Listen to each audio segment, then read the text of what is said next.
안녕하세요. 김효진 목사입니다. 이 영상은 성경 통독하시는 데 도움을 드리기 위해 마련한 영상입니다. 통독을 하면서 익숙하지 않은 배경과 내용들로 인해 어려움을 겪는 성도분들이 조금이나마 도움이 될까 싶어 마련한 것인데요. 조금만 관심을 기울이시면 읽으시는데 유익이 있을 겁니다. 그럼 오늘 읽을 부분에 대한 안내를 해드리겠습니다.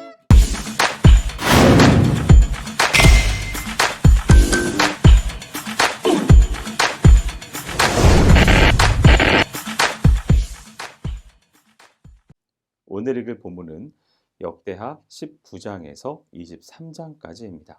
역대하 19장은 여호사밧이 정비한 사법 개혁에 대해 언급하고 있습니다.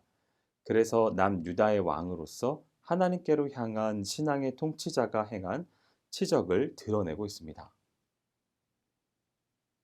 1절에서 3절은 여호사밧이 북왕국과 동맹을 맺은 사실에 대해 예후가 책망하는 장면입니다. 그러한 본 단락은 전쟁 후 여호사밧의 모습을 서두격으로 첨언함과 동시에 예후의 책망을 기술한 바로 다음에 여호사밧이 행한 선한 사업을 의도적으로 서술하므로 여호사밧과 함께 하신 하나님의 은혜를 언급합니다. 다시 말해서 패전 후에 있음직했던 유다군과 여호사밧의 고난에 대해서는 생략한 채 그가 평안하게 예루살렘으로 귀환했음을 언급하고 있습니다. 그리고 예후의 책망과 여호사밧의 선정을 동시에 언급함으로써 여호사밧이 결코 하나님께 범죄해 진노만을 당한 왕이 아니었다는 사실을 나타냅니다. 그렇게 함으로써 본서 기자는 여호사밧이 북이스라엘과 동맹을 맺은 사실은 옳지 못했던 것이 분명하지만 그럼에도 불구하고 여호사밧은 악한 왕은 아니라는 평가를 내리는 것입니다. 4절에서 11절은 예후의 꾸짖음에 대한 반응으로서 또한 회개의 의미로서 여호사밧이 펼친 정책을 언급하는 장면입니다. 온 유다에 있는 백성들을 순행하며 신앙적으로 돌아오게 한 장면과 유다 전역에 지방 재판소를 세운 대목, 예루살렘의 중앙 재판소를 세운 장면을 언급한 본 단락을 여호사밧이 종교적, 사법적으로 정책을 펼쳤음을 나타냅니다. 사실 여호사밧이 펼친 이 같은 정책은 아람과의 전쟁 후 예상되는 우상 숭배의 재현과 사회적인 불법을 미연에 방지하기 위한 것으로 이미 실행했던 그의 교육 정책의 계승이었습니다. 그래서 여호사밧은 하나님께서 재판의 주제가 되신다는 전통적인 신앙에 입각하여 복잡한 재판 소송 절차를 정규화하고 비리를 척결하며 재판관들에게 여호와 신앙에 입각해서 공정한 재판을 할 것을 강조했던 것입니다. 이러한 이유 때문에 본 사법 개혁은 어떻게 보면 앞서 행한 개혁의 연장인 셈입니다. 역대하 20장은 사해 남쪽으로부터 모압 연합군의 공격을 받아 매우 위험한 공경에 처했을 때 남유다가 그 환란을 어떻게 잘 대처하여 승리하였는가 하는 사실을 상세하게 묘사하고 있는 장입니다. 1절에서 3절은 모압 연합군의 침입으로 크게 당황한 여호사밧이 국가적 위기를 어떻게 대처하였는지를 보여주고 있는 단락입니다. 다시 말해서 본 단락은 모압과 암몬 그리고 마온 사람이 연합해서 유다를 침략하자 여호사밧이 개인적으로는 여호와께로 향하여 낯을 들고 자신의 죄를 회개하며 도움을 간구하는 경건의 자세를 취하는 장면과 국가적으로는 온 유다 백성들에게 금식을 선포하여 하나님의 징벌에 따른 회개 운동을 일으키는 모습을 기록하고 있습니다. 그리고 유다 사람 모두가 이런 경건한 여호사밧의 요청에 부응하여 유다 모든 성읍으로부터 여호와의 전 앞에 모여 여호와께 간구하는 모습을 결과론적 입장에서 그리고 있습니다. 14절에서 19절은 여호사밧의 기도에 대한 하나님의 응답의 말씀으로 레위 사람 야하시엘을 통하여 주어진 것입니다. 이것은 여호와의 전 앞에서 온 백성이 합심하여 기도하는 도중에 그 무리 가운데 있던 레위 사람에게 주어진 하나님의 응답으로서 매우 즉각적인 기도의 응답이었습니다. 이러한 내용을 담고 있는 본 단락은 야하시엘에 대한 일반적인 소개와 아울러 그가 예언한 내용을 소개하는 바 하나님의 응답이 신실한 레위 사람을 통해 정확하고 구체적으로 임하였음을 나타내고 있습니다. 20절에서 30절은 예언된 하나님의 말씀이 현실적으로 성취되는 장면입니다.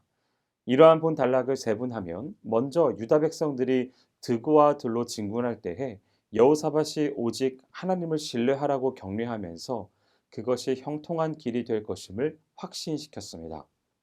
그리고 그는 노래하는 자를 택하여 예복을 입히고 군대 앞에 행진하면서 찬송을 부르게 했습니다.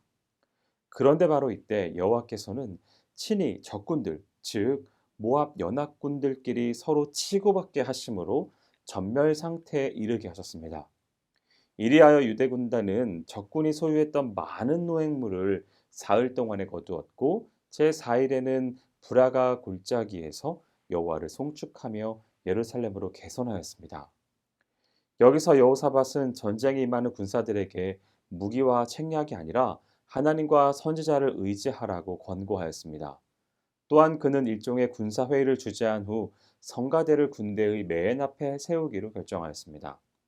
이 같은 행동은 일반 전쟁사와 비교할 때 어처구니없는 일임에 틀림없습니다. 그러나 여호사밧은 하나님께서 이미 전쟁의 승리를 확증시켜 주셨으므로 이 같은 믿음의 행동을 취할 수 있었습니다. 31절에서 37절은 여호사밧의 개혁의 한계성과 실수에 대하여 기록하고 있습니다. 이러한 본 단락은 여호사밧의 사적을 기록하고 북왕국 아하시아와 교제한 사실을 언급하는데요. 여기서는 그가 실수한 두 가지가 드러납니다. 즉 여호사밧은 산당을 우상 숭배의 장소로 지속적으로 잔존시켰습니다. 그리고 해상 무역의 이득을 위해 타락한 이스라엘 왕 아하시아와 동맹을 체결했습니다.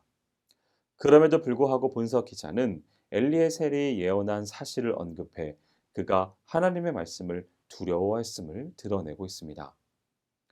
역대하 21장은 32세에 즉위하여 8년을 치리한 여호람의 통치에 관해 언급하는 대목입니다.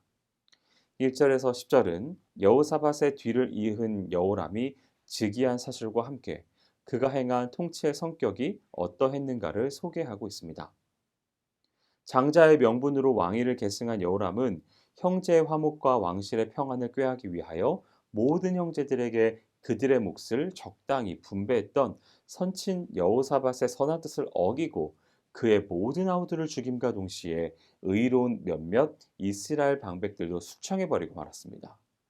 그것은 순전히 정권에 대한 지나친 야욕 때문이었습니다.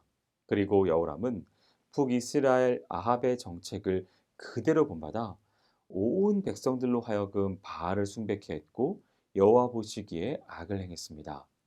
그래서 역대기 저자는 에돔과 림나의 배반 기사가 이러한 여호람의 범죄에 대한 하나님의 징벌이었음을 암시해 주고 있는 것입니다. 그러나 여호와께서는 여호람으로 인하여 다윗의 집을 멸하시기에 충분하였음에도 불구하고 멸하시기를 원치 않으셨는데 이것은 여호와의 성실하심과 인내하심과 사랑이 얼마나 깊은가를 잘 말해줍니다.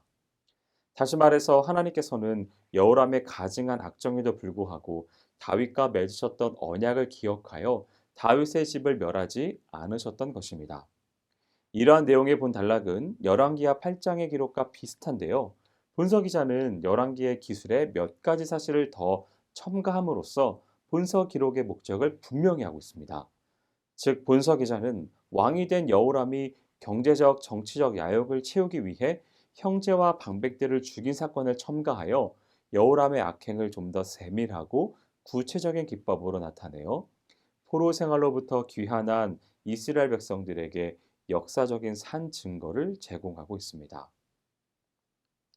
11절에서 20절은 에돔과 림나의 배반을 통하여 하나님의 징계를 받았음에도 불구하고 계속해서 산당을 세워 예루살렘 거민들로 하여금 음란하게 우상을 숭배케 한 여호람이 엘리야의 예언대로 여호와의 징계를 받아 블레셋과 아라비아의 침입을 당하고 비참한 종말을 맞이한 사실을 기록하고 있습니다. 엘리야의 편지에서 예언된 하나님의 경고는 여호람이 큰 재앙으로 인하여 많은 재물을 잃고 창자가 빠져나오는 중병에 걸려 죽게 될 것이라는 것이었는데 그것이 사실 그대로 성취되었던 것입니다. 이 단락은 평행 본문인 열왕기하 8장과는 좀 다른 점이 있습니다. 열왕기 저자는 여호람에 대해 단순히 이스라엘 열왕들의 치적을 평가하는 통상적인 방법에 따라 기록하였습니다. 그러나 본서 기자는 엘리야가 편지로 경고했는데도 불구하고 계속된 악정으로 인해 여호람이 블레셋과 아라비아의 침입을 받은 사실, 그리고 예언이 성취된 결과와 여호람이 죽은 후에 열조의 묘실에 묻히지 못했다는 사실을 첨가하여 기록합니다. 그래서 본서 기자는 여호람의 악을 더욱 분명히 드러냄과 동시에 악으로 인해 파멸한 자의 마지막을 강조하므로 이스라엘 백성들에게 역사적 교훈을 제공하고 있습니다.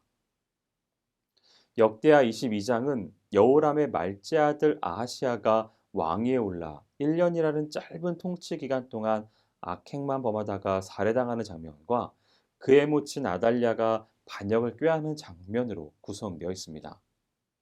1절에서 9절은 여호람에 이어 왕위를 계승한 아하시아가 재위 1년 동안 행한 범죄 사실과 그로 인해 맞은 비참한 종말을 기록한 대목입니다. 아하시아는 사실 그에 붙인 여호람과 마찬가지로 사악한 아달랴의 영향하에서 이스라엘 왕 요람과 군사적인 동맹을 맺고 아합 가문의 악행을 답습하여 우상을 숭배하였습니다.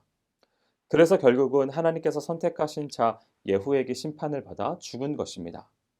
이러한 본 단락은 아하시아가 왕이 된 경과 악녀이며 모친인 아달랴와의 관계, 아하시아의 행악 사실, 하나님의 섭리와 심판이라는 과정으로 기술되어 있어 악을 쫓은 결과라는 곧 하나님의 진노를 받아 멸망당한다는 사실을 나타냅니다.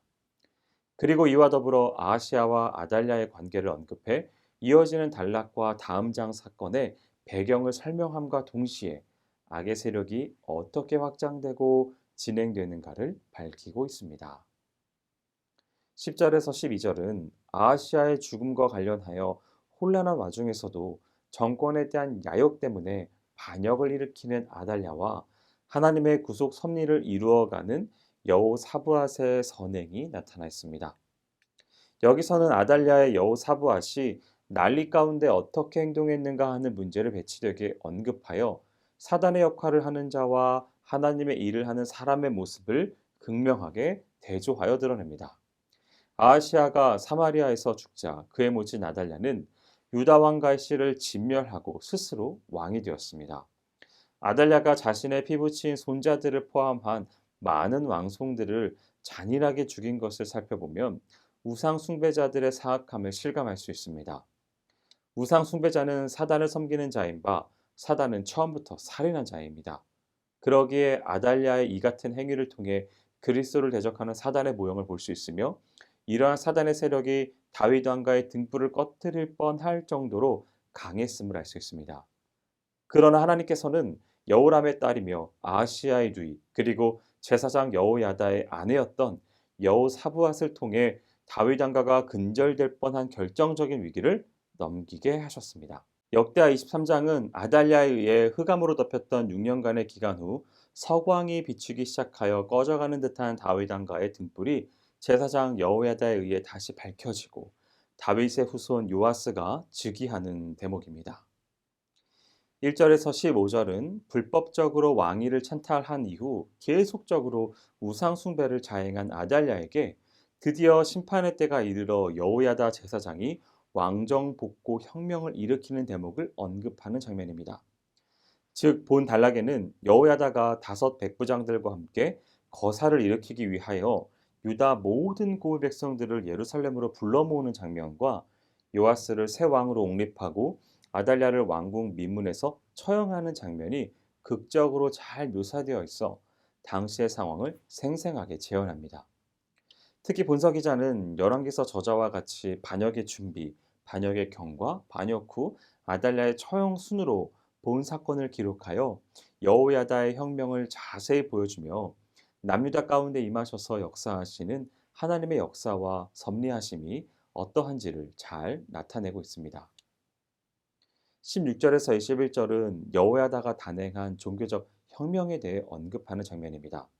세부적으로는 여호야다와 백성 그리고 왕 사이에 언약을 세워 종교적으로 관계를 밀접히 하는 장면이 나오고 종교개혁의 실천적 의지를 나타내 우상을 회파하는 모습을 묘사하며 종교개혁의 적극적인 의미로 성전 제사를 복원하는 대목에 이어 요아스를 유다의 왕으로 등극시키는 장면이 나타나고 있습니다.